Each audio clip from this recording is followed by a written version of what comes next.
आज के समय में आधार कार्ड एक जरूरी दस्तावेज बन गया है। हालांकि फर्जी तरीके से आधार कार्ड बनवाने के हजारों मामले सामने आने के बाद इसे रोकने के लिए कई कदम उठाए हैं। अब इस दिशा में भारतीय विशिष्ट पहचान प्राधिकरण यानी UIDAI ने आधार ID के इतिहास में सबसे बड़ा डेटा सफाई अभियान की शुरुआत की है। इस अभियान के तहत UIDAI ने अब तक 2 करोड़ से अधिक आधार नंबर को डीएक्टिवेट किया है। इलेक्ट्रॉनिक्स और IT मंत्रालय के अनुसार यह पहला आधार डेटाबेस को अधिक सटीक, सुरक्षित और दुरुपयोग मुक्त बनाने की दिशा में एक बड़ा कदम है।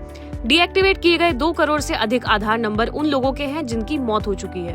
UIDAI को मृत व्यक्तियों से संबंधित data registrar general of India के रिकॉर्ड, राज्य और केंद्र शासित प्रदेशों की सरकारों, सार्वजनिक वितरण प्रणाली यानी PDS और राष्ट्रीय सामाजिक सहायता कार्यक्रम यानी NSAP जैसे विभिन्न स्रोतों से प्राप्त हुआ है। UIDAI ने स्पष्ट किया है कि एक बार अलॉट किया गया आधार नंबर किसी अन्य व्यक्ति को दोबारा नहीं दिया जा सकता। यदि मृत व्यक्ति का आधार एक्टिवेट रहता है तो सरकार की ओर से दिए जा रहे तमाम तरह के लाभों का दुरुपयोग, पहचान की चोरी, सब्सिडी लीकेज और बैंकिंग या KYC मामलों में धोखाधड़ी की जोखिम बढ़ जाते हैं। अब सवाल है कि यदि किसी परिवार के सदस्य की मौत हो जाए तो वह उसके आधार नंबर को कैसे डीएक्टिवेट कराए। इस संबंध में इस वर्ष की शुरुआत में UIDAI ने परिवार के किसी सदस्य की मृत्यु की सूचना देने के लिए एक नई ऑनलाइन सुविधा शुरू की है। यह सुविधा माई आधार पोर्टल पर 25 राज्यों और केंद्र शासित प्रदेशों के लिए उपलब्ध है, जो नागरिक पंजीकरण प्रणाली के साथ इंटीग्रेट है। मृतक सदस्य का आधार डीएक्टिवेट कराने की प्रक्रिया सरल और ऑनलाइन है। परिवार के सदस्य को माई आधार पोर्टल पर लॉगिन करना होगा।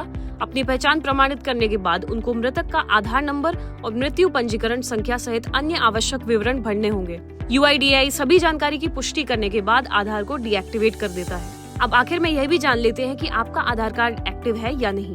इसे कैसे पता कर सकते हैं? दरअसल इसका पता करने के लिए 3 तरह के आधिकारिक विकल्प दिए गए हैं जो बेहद सरल है। पहला, सबसे तेज तरीका ऑनलाइन है, जिसमें ईमेल या मोबाइल वेरिफिकेशन के जरिए पता कर सकते हैं। इसके लिए आधिकारिक वेबसाइट को खोलें, फिर अपना 12 अंकों का आधार नंबर डालें और इसके बाद अपना रजिस्टर्ड मोबाइल नंबर या ईमेल ID डालें।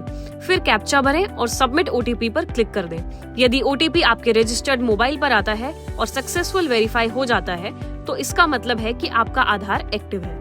लेकिन अगर मैसेज आता है आधार इज डीएक्टिवेटेड या OTP नहीं आता तो आपका आधार डीएक्टिवेट हो चुका है। दूसरा तरीका M आधार ऐप से चेक कर सकते हैं। इसके लिए M आधार ऐप डाउनलोड करें, फिर अपना आधार नंबर और OTP से लॉगिन करें। अगर लॉगिन हो जाता है और आपका पूरा प्रोफाइल दिखता है तो इसका मतलब है कि आपका आधार एक्टिव है, और अगर लॉगिन नहीं होता है या डीएक्टिवेटेड दिखाता है तो इसका मतलब है कि डीएक्टिवेट है।